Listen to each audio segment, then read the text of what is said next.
그래프로 보는 10년간 분기별 재무제표 분석. 오늘은 LG 디스플레이에 대해서 한번 공부해 보도록 하겠습니다.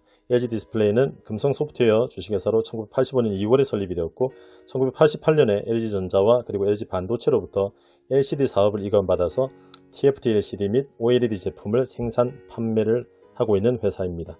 자, 그리고 LG 디스플레이는 2004년에 한국 거래소에 상장이 되었습니다. 최대 주주를 한번 살펴보면 주식회사 LG전자와 그리고 특수관계인이 37.9%를 현재 소유하고 있습니다.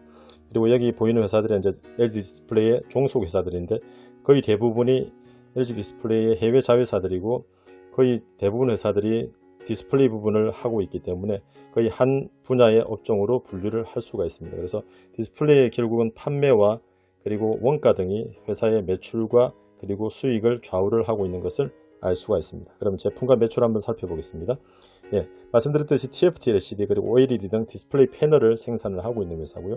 자, 용도별로 한번 나누어 봤는데요. TV용 패널, 그리고 모니터용 패널, 그리고 노트북 태블릿용 패널, 그리고 스마트폰용 패널 이렇게 네 가지로 나눌 수가 있고 각각 26.7%, 20.1%, 24.7%, 28.5% 정도 거의 네 가지 분야가 큰 편차가 없이 구성이 되어 있는 것을 알 수가 있습니다. 그리고 지역별로 매출을 한번 살펴볼 텐데요. 올 반기까지의 매출 중에 국내 매출이 4.9%, 그리고 국외 매출이 해외 매출이 95.1%입니다. 자, 해외 매출 중에서는 중국이 68.1%, 그리고 중국을 제외한 아시아가 10.8%, 그리고 미주가 7.4%, 유럽, 폴란드를 제외한 유럽이 5.3%, 그리고 폴란드가 3.4%입니다.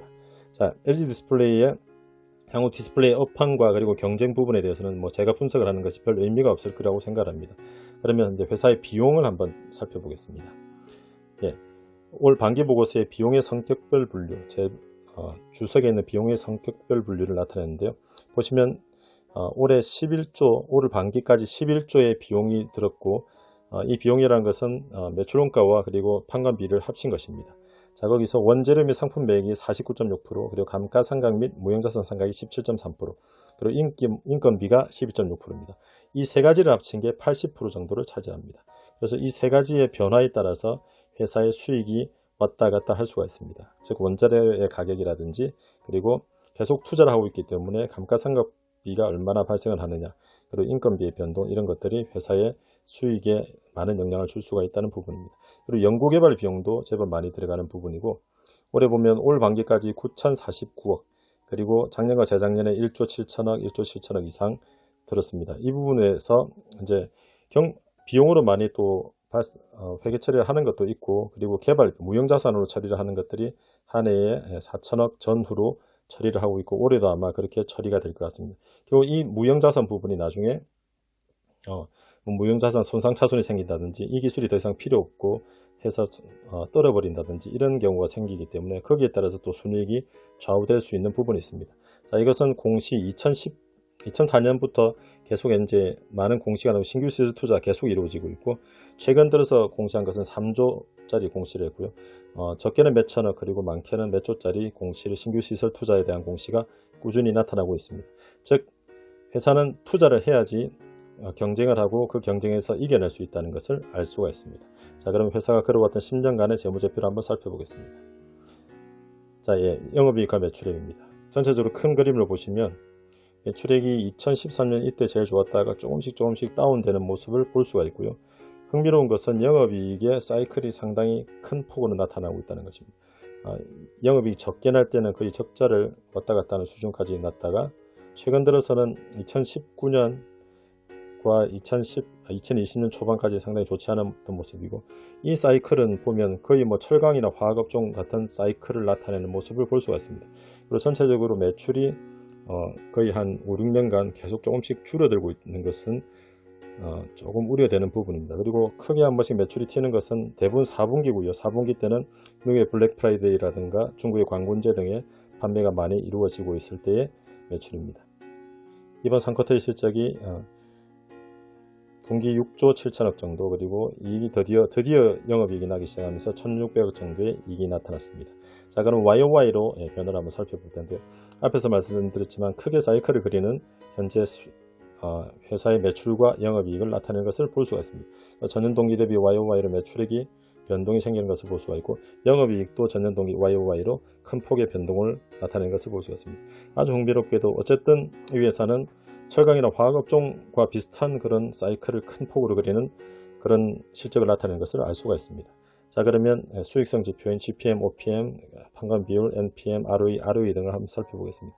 자, 전체적으로 파란색 선그래프가 GPM인데 매출의 총이익률인데, 매출의 총이익률이 좋지 않을 때는 5% 언더로 떨어졌다가 좋을 때는 24.3%까지. 그러니까 결국 아까 말씀드린 원재료와 상품 매력에 따라서 이게 왔다 갔다 하고요. 최근 들어서 2019년부터는 상당히 좋지 않은 모습으로, 일단 GPM 자체가 상당히 낮게 형성이 되기 때문에 거기에 따른 판관 비율, 판관 비율이 한 12%, 10% 정도를 넘어가고 있기 때문에 그것을 뺀 것이 결국은 OPM, 영업이익률이기 때문에 그것이 최근에는 계속 마이너스를 나타냈었고, 그리고 작년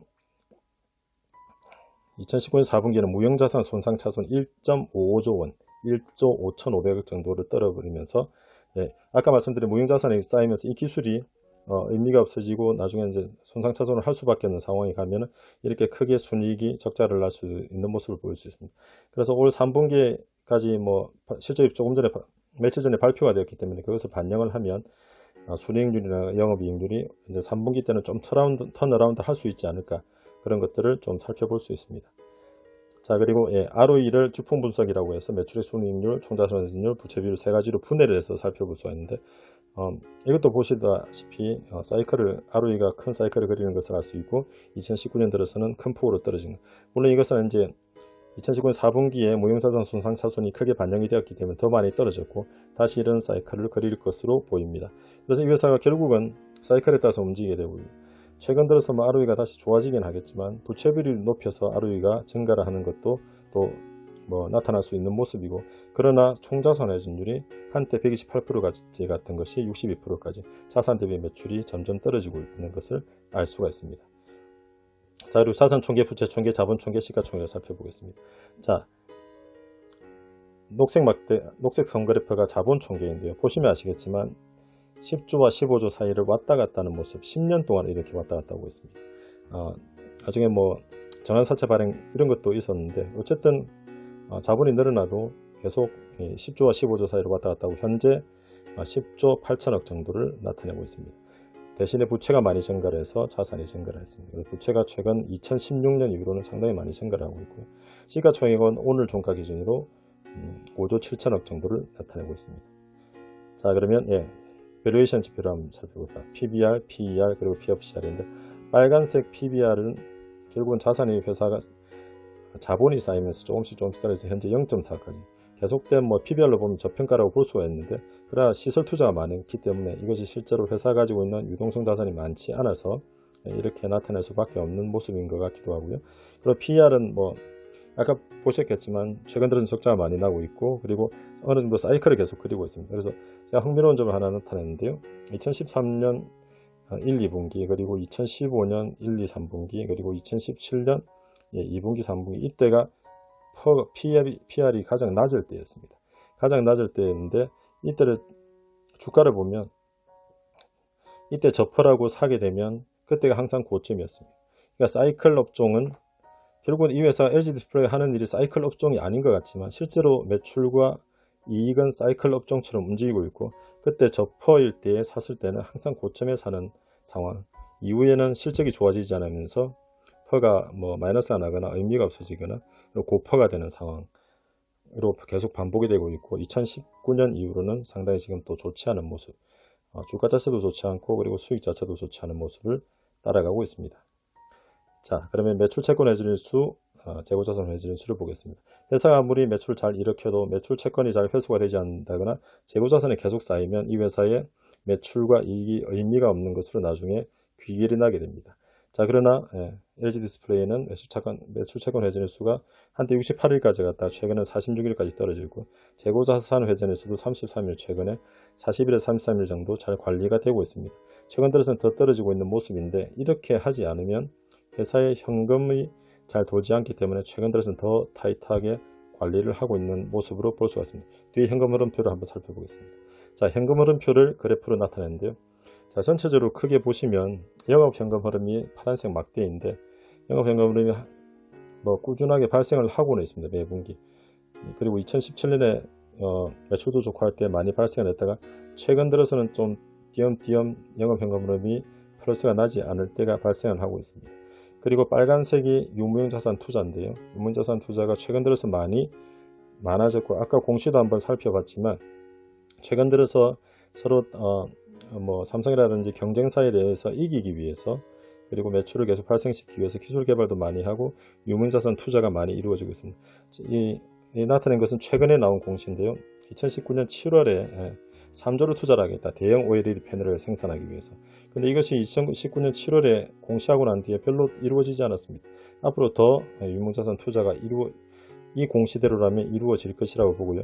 그러다 보니 현재 하늘색 선거래프인 프리캐시플로우가 상당히 안 좋은 모습, 2조 분기당 뭐 2조가 마이너스 난 상황까지 이르고 있습니다. 그래서 2018년부터 결국은 보라색 막대인 재무현금 흐름에서 재무를 어쨌든 현금을 마련하기 위해서 돈을 끌어오는 상황에 이제 회사가 가고 있습니다. 그래서 사채 발행 및 장기 차입금이 한때 1조 또 1000억 정도, 그리고 2019년 1분기에 해외 시비 발행 및 또 차입금 2조 200억, 그리고 최근 들어서도 2019년 3분기에 또 2조 800억 정도 사채 발행을 하고 또 차입금을 가져왔습니다. 그래서 회사가 투자를 계속하고 있고, 그리고 투자를 위해서 또 현금이 필요하고, 그리고 근데 최근에는 수익이 많이 나지 않기 때문에 현금을 또 외부에서 끌어올 수밖에 없는 그런 상황으로 가고 있습니다.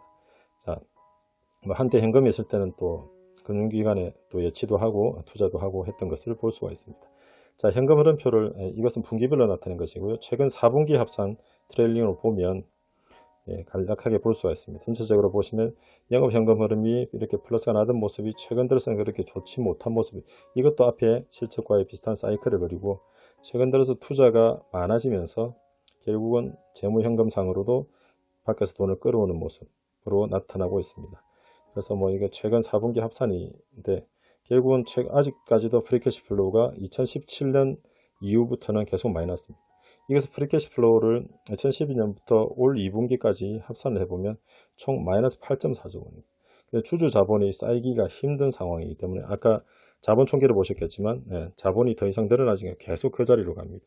이렇게 되면 결국 회사가 장기로 투자를 하기는 좀 힘든 회사입니다. 그 사이클에 따라서 단기적으로 먹고 나올 수는 있지만 장기적으로 위해서는 내가 장기 투자하겠다 하는 것은 회사의 자본이, 주주 자본이 쌓이지 않기 때문에 장기 투자는 좀 힘들어 보이고, 배당을 했다가 안 했다가 배당을 했다가 안 했다가, 배당도 500원 정도, 주가에 관계없이 계속 500원 정도로 배당하다가 중단했다가 또 작년에도 이제 무배당으로 이렇게 진행이 되고 있습니다.